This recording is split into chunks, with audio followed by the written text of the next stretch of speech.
नमस्कार दोस्तों, आप सभी का स्वागत है मेरे चैनल एस फोर स्टडी की एक और नई वीडियो में।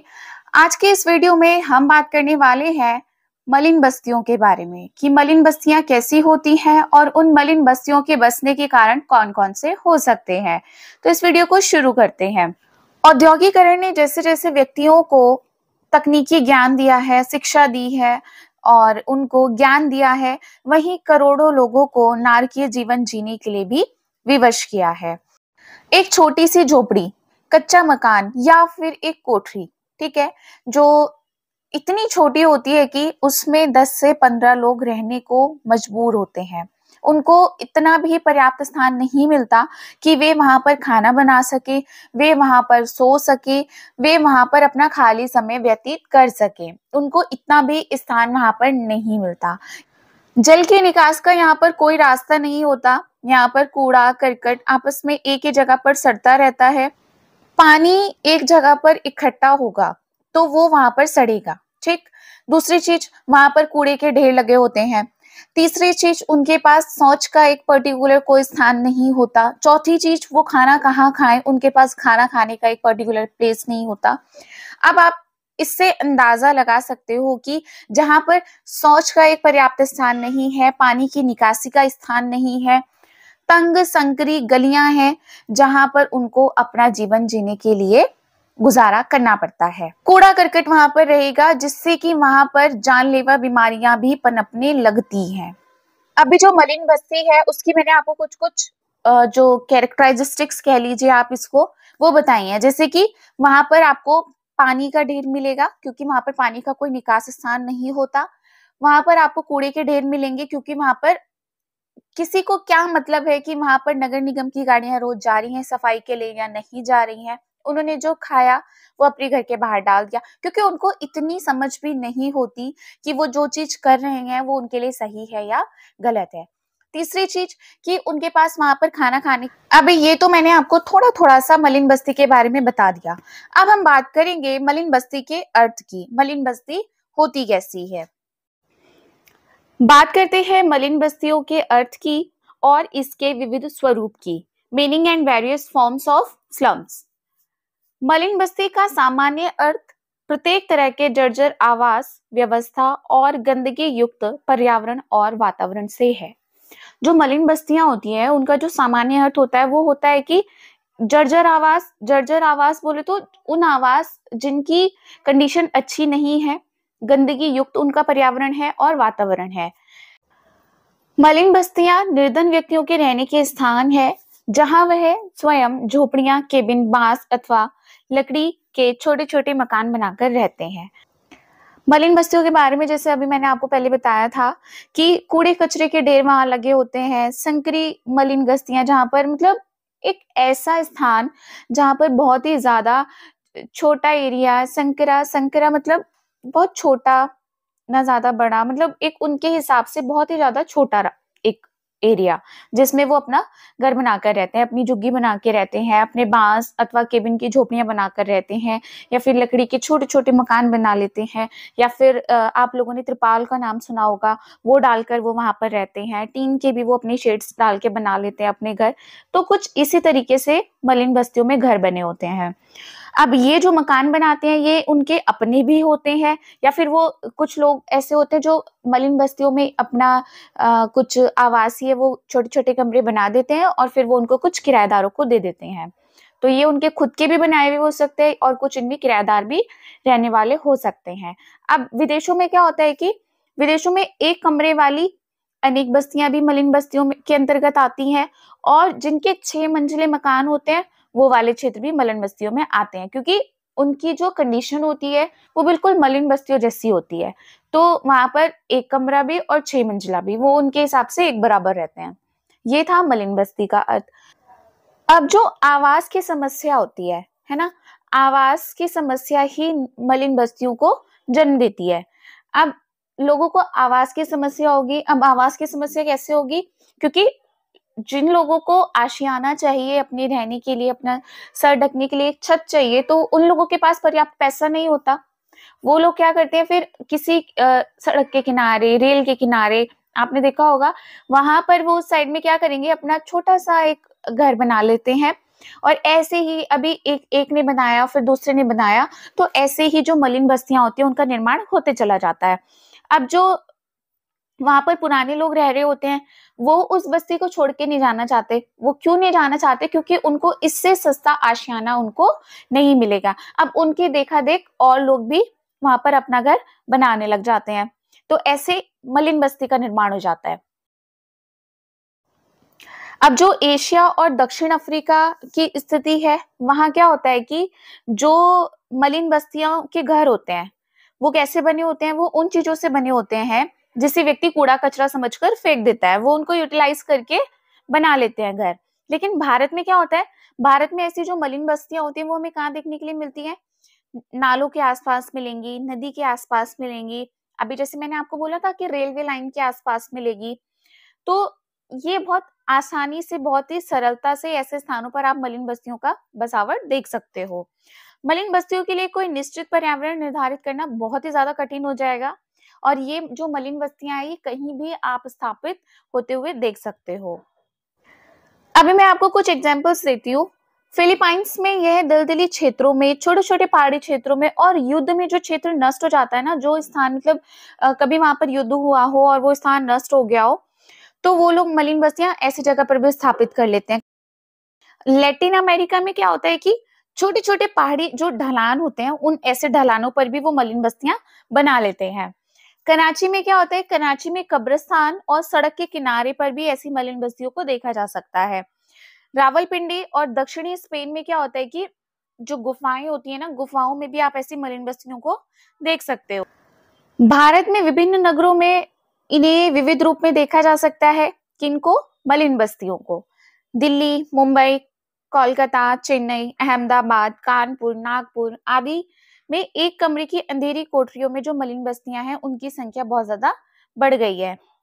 अब हम बात करेंगे मलिन बस्तियां निर्मित होने के क्या कारण हो सकते हैं, मतलब वो ऐसे कौन से कारण हैं जिनसे मलिन बस्तियों का निर्माण होता है। बात करते हैं कारण नंबर 1 की, निर्धनता। निर्धनता एक अभिशाप है। अब निर्धनता अभिशाप है, ये तो आप सभी लोगों को पता होगा, क्योंकि जो निर्धन व्यक्ति है वो उतना अफोर्ड नहीं कर पाता कि वो एक महंगे घर में रहे। निर्धन, बेरोजगार, दैनिक वेतनभोगी, श्रमिक, यह सब उस वर्ग के व्यक्ति होते हैं जो कठोर परिश्रम करने के पश्चात भी 2 समय का भोजन अपने परिवार को नहीं दे पाते। अब ये लोग ऐसे वर्ग के लोग हो जाते हैं कि कुछ बेरोजगार होते हैं, कुछ निर्धन होते हैं, कुछ ऐसे भी लोग होते हैं जो डेली वेज वाले होते हैं, जिनको रोज पैसे मिलते हैं, जो दैनिक वेतनभोगी होते हैं। अब ये लोग जो होते हैं, ये लोग कैसे होते हैं कि इतना ज्यादा परिश्रम करने के बाद भी ये अपने परिवार के लिए 2 वक्त की रोटी का भी इंतजाम नहीं कर पाते। तो फिर आप ये सोचिए कि ये लोग एक महंगे घर में कैसे रह सकते हैं, एक महंगे घर का किराया कैसे अफोर्ड कर सकते हैं। ना ये किराए के मकान ले सकते हैं और ना ही ये अपना मकान बना सकते हैं। अभावों में जीना इनकी मजबूरी हो जाता है। अब वो अभावों में जीना इनकी मजबूरी कैसे हो जाता है? क्योंकि आप एक एग्जांपल लीजिए।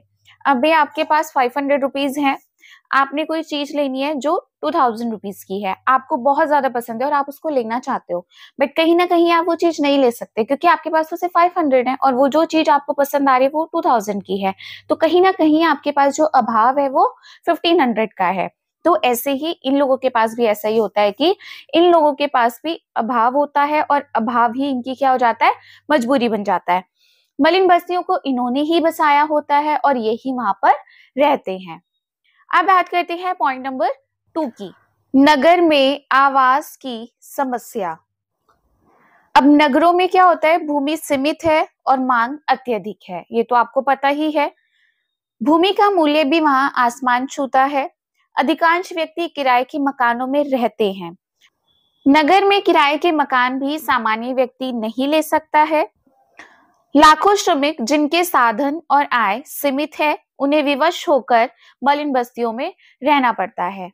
अब जो वहां पर श्रमिक हैं, उनके क्या है? साधन और आय दोनों सीमित हैं, इसीलिए वो विवश होकर, मजबूर होकर मलिन बस्तियों में रहने लग जाते हैं। मकान कम है और रहने वाले व्यक्ति अधिक होते हैं। परिणाम स्वरूप मलिन बस्तियों में निरंतर वृद्धि होती जा रही है। ये पॉइंट भी आपको क्लियर हो गया होगा क्योंकि बहुत इजी है। बात करते हैं पॉइंट नंबर 3 की, नगरीय जनसंख्या का दबाव। अब नगरीय जनसंख्या का दबाव कैसे है जानते हैं। मलिन बस्तियां औद्योगिक नगरों की देन है। यहाँ लाखों ग्रामीण व्यक्ति काम की खोज में आते हैं।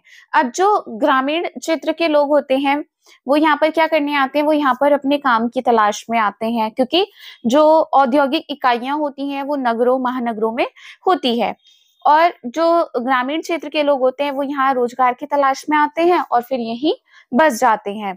अब उनकी आय इतनी नहीं होती कि वे अच्छे मकानों में रह सकें, तो वो सीमित साधनों के अभाव में मलिन बस्तियों में रहने लग जाते हैं। ये था आपका पॉइंट नंबर 3। बात करते हैं पॉइंट नंबर 4 की, औद्योगिक क्रांति। अब औद्योगिक क्रांति कैसे है? मलिन बस्तियों की उत्पत्ति में औद्योगिक क्रांति की महत्वपूर्ण भूमिका है, ये आप सभी लोगों को पता होगा। औद्योगिक नगर में जीविका के अनेक विकल्प उपस्थित होते हैं। अब जहां पर इंडस्ट्रीज लगी है वहां पर जो जीविका है उनके क्या विकल्प है? अनेकों विकल्प उपस्थित होते हैं। लाखों की संख्या में ग्रामीण व्यक्ति यहाँ अधिक से अधिक धन अर्जित करने की कल्पना संजोए आते हैं। अब जो ग्रामीण क्षेत्र के व्यक्ति हैं वो महानगरों में, नगरों में या औद्योगिक क्षेत्र में किस उम्मीद से आते हैं कि वो वहां जाकर अधिक से अधिक धन अर्जित करेंगे, परंतु उन्हें यहाँ निराशा ही हाथ लगती है।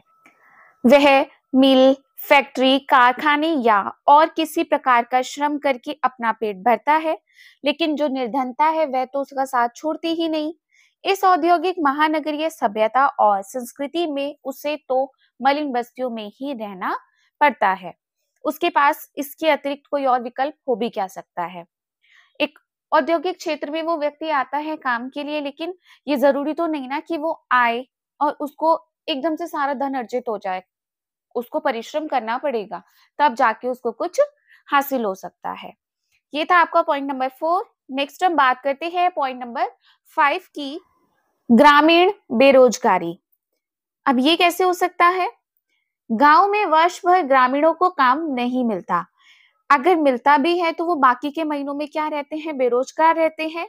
इसीलिए खेती के समय तो ग्रामीण व्यक्ति गांव में उपलब्ध रहता है, लेकिन उसके बाद वह नगरों में काम करने आ जाते हैं, क्योंकि जो ग्रामीण बेरोजगारी होती है वहां पर सीजनल तौर पर खेती का कार्य होता है। जैसे अभी खेती का सीजन है तो वहां पर जो किसान है वो पूरे टाइम अपने खेत में आपको देखने को मिलेंगे, लेकिन जैसे ही उनको लगता है कि अभी ये काम कंप्लीट हो गया है तो वो क्या करेंगे? वो नगरों में आ जाते हैं काम करने के लिए।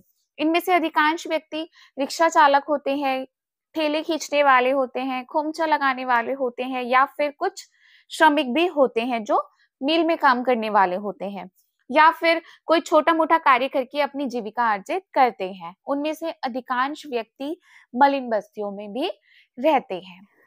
आई नो वीडियो थोड़ी लंबी हो जाती है, बट मेरा ये होता है कि मैं आपको जो भी बता रही हूँ वो आपको क्लियर हो जाए। मैं चाहती तो मैं आपको ये जो पॉइंट्स है उनको एक्सप्लेन नहीं करती, मैं आपको हेडिंग्स वाइज बता देती, बट कहीं ना कहीं मुझे ऐसा लगता है कि मे बी ये आपके लिए हेल्पफुल हो। तो वीडियो लंबी है कोई बात नहीं, बट जहां तक आपको अच्छी लगे आप वहां तक देखिए। बात करते हैं पॉइंट नंबर 6 की, अशिक्षा और जागरूकता का अभाव। अशिक्षा और जागरूकता के अभाव ने मलिन बस्तियों के विकास में वृद्धि की है। अब एक व्यक्ति अशिक्षित है, जाहिर सी बात है कि अगर वो अशिक्षित है तो उसको जागरूकता से भी कोई लेना देना नहीं है, वो अपने बच्चों के लिए जागरूक भी नहीं होगा, ना वो खुद के लिए जागरूक होगा। तो जो अशिक्षा है और जागरूकता का जो अभाव है वो मलिन बस्तियों का तेजी से विकास कर रहा है, क्योंकि अगर एक व्यक्ति शिक्षित है प्लस वो जागरूक है तो वो मलिन बस्तियों में रह ही नहीं सकता, क्योंकि उसको पता है कि अगर यहाँ पर गंदगी है तो इस गंदगी से पनपने वाली जो भी बीमारियां होगी वो उससे ग्रसित हो जाएगा। प्लस मैं ये नहीं कहती कि जो मलिन बस्तियां होती हैं वहां पर गंदगी है या फिर और भी चीजें हैं, मैं यहाँ पर इस बात को भी बोलूंगी कि जो मलिन बस्तियां होती हैं वहां पर कुछ सामाजिक बुराइयां भी आपको असीमित तरीके से देखने को मिलेंगी। अब एक व्यक्ति गंदगी वाले एरिया में, ऐसी सामाजिक बुराइयों वाले एरिया में इसलिए रहना पसंद करने लगा है क्योंकि जो उसका किराया है, जो उसको वहाँ पर देना पड़ता है, या वो जो अपनी झोपड़ी बनाकर रहता है, वो उसको वहाँ पर उसके हिसाब से सही पड़ जाता है, क्योंकि वो उतना किराया अफोर्ड नहीं कर सकता जितना और एक अच्छी जगह पर उसको देना होगा। वही बात आ जाती है कि उसकी जितनी कमाई होगी वो उस हिसाब से अपना रहन-सहन करने को मजबूर हो जाएगा। ये था आपका पॉइंट नंबर 6, जिसमें बताया कि अशिक्षा और जागरूकता के अभाव में एक व्यक्ति मलिन बस्ती में रहने को विवश हो जाता है। बात करते हैं पॉइंट नंबर 7 की, गतिशीलता में वृद्धि। पहले क्या होता था, पहले व्यक्ति को अपने गांव की जमीन और घर से बहुत लगाव होता था। वह किसी भी दशा में अपने गांव, अपने कस्बे को बिल्कुल नहीं छोड़ना चाहता था। लेकिन औद्योगिक क्रांति और आवागमन की जो भी सुख सुविधाएं हैं, वो व्यक्ति को नगरों में काम खोजने के लिए क्या कर देती है, प्रेरित कर देती है। आप देखोगे दिन प्रतिदिन लाखों की संख्या में व्यक्ति गांव से नगर, नगर से दूसरे नगर और नगर से महानगर में भी काम की तलाश करने जाते हैं। अब आप खुद सोचिए कि इतने व्यक्तियों के रहने का स्थान कोई भी नगर अचानक से कैसे कर सकता है। इसीलिए जो मलिन बस्तियां हैं, ये व्यक्ति उन मलिन बस्तियों की शरण में आ जाते हैं और फिर वहीं रहने लगते हैं, और इसी तरीके से एक मलिन बस्ती का निरंतर विकास होता जा रहा है। ये था आपका पॉइंट नंबर 7। ये कुछ पॉइंट्स ऐसे हैं जिनको मैंने थोड़ा सा एक्सप्लेन कर दिया है। बाकी के जो पॉइंट्स हैं वो आप अपने हिसाब से एक्सप्लेन कर सकते हैं, क्योंकि अगर मैं उनको एक्सप्लेन करने लगूंगी तो वीडियो बहुत ज़्यादा लेंथी हो जाएगी। बात करते हैं पॉइंट नंबर 8 की, जो है जनसंख्या में वृद्धि। अब नगर और महानगर जो भी है, उनमें जो जनसंख्या है वो कई कई लाखों तक पहुंच गई है। आपने देखा होगा कि दिल्ली, मुंबई, कोलकाता, इन जगहों में जो जनसंख्या है ना, वो करोड़ों में पहुंच चुकी है। अब इन जनसंख्या के बीच में यदि जो ग्रामीण क्षेत्र से आने वाले लोग हैं, जब वो महानगरों में कार्य करने के लिए आते हैं, तो आप खुद सोचिए कि उनको रहने की उतनी जगह नहीं मिलेगी, क्योंकि वहां पर जो पहले से ही इतने लोग रह रहे हैं, तो वो क्या करेंगे, मलिन बस्तियों की शरण में जाएंगे। उससे क्या होगा कि मलिन बस्तियों में वृद्धि होती चली जाएगी। इसको आप अपने शब्दों में लिख सकते हैं। बात करते हैं पॉइंट नंबर 9 की, नगरों में पर्याप्त सुरक्षा। अब जो ग्रामीण क्षेत्र में रहने वाले लोग हैं, उनको ऐसा लगता है कि वो गांव को छोड़कर शहरों में इसलिए आते हैं, नगरों में इसलिए आते हैं, क्योंकि वहां पर उनको ऐसा लगता है कि उनके हिसाब से जो गांव है वहां पर सुरक्षा की कमी है, सुरक्षा नाम की वहां पर कोई चीज उनको नहीं लगती, जिसके चलते वो गांव में चोरी के डर से, डकैती के डर से शहरों में आने लगते हैं। वहां पर चोरी होना, डकैती होना, आतंक होना एक सामान्य बात है, तो वो उन चीजों को छोड़कर भी शहर में आना चाहते हैं। उनको जो शहर के कानून है, नियम है, वो उनको अच्छे लगते हैं, उनको पसंद आते होंगे कि वहां पर अगर हम जाएंगे तो हमारी जो जान माल की रक्षा है वो वहां पर होगी, इसलिए लोग नगरों में आ जाते हैं। अब जनसंख्या वृद्धि इतनी हो जाती है कि फिर मलिन बस्ती में उनको रहना पड़ेगा। एक पॉइंट आपका ये भी हो सकता है। फिर आपका आ जाता है पॉइंट नंबर 10, जो कि इस वीडियो का लास्ट पॉइंट है, नगर नियोजन का अभाव। अब नगर नियोजन का अभाव कैसे है? नियोजन आप सभी को पता होगा कि नियोजन साधारणतः हम उस चीज को कहते हैं कि हमें किसी चीज का अच्छे से प्लानिंग करना, ये तो आपको समझ आ गया। लेकिन नगर नियोजन का अभाव हम कैसे कह सकते हैं? नगरों में जो मलिन बस्तियों का विकास हो रहा है ना, तो क्या होता है कि जो नगर पालिका है और सरकार है, उनके भी कुछ उत्तरदायित्व होते हैं। अब वो कैसे? यदि नगर का विकास हो रहा है तो जो नगर पालिका है, सरकार है, उसका उत्तरदायित्व बनता है कि उसको सुनियोजित तरीके से, योजनाबद्ध तरीके से क्या करे, उन मलिन बस्तियों का विकास करे, उनमें साफ सफाई का ध्यान रखे, या जो भी एक नगर पालिका के हक में जो कार्य होते हैं वो उसको करे। यदि इस तरीके से होगा तो कहीं ना कहीं ऐसा होता है कि जो मलिन बस्तियां होती है ना, उनसे कुछ गंदगी तो हटेगी। अब नहीं तो फिर वो तो बढ़ती चली जाएंगी, क्योंकि उस पर तो किसी का ध्यान होगा नहीं। तो ऐसे भी एक नगर नियोजन के अभाव में मलिन बस्तियों का जो एक विकास होता है वो निरंतर गति से होता चला जाता है। ये इसके कुछ पॉइंट्स थे जो आपको मैंने क्लियर कर दिए हैं। अब ये वीडियो यहीं पर समाप्त होती है। नेक्स्ट वीडियो में हम बात करेंगे मलिन बस्तियों के दुष्परिणामों की। मैं ऐसे ही समाजशास्त्र से रिलेटेड वीडियोस आपके लिए लाती रहूंगी।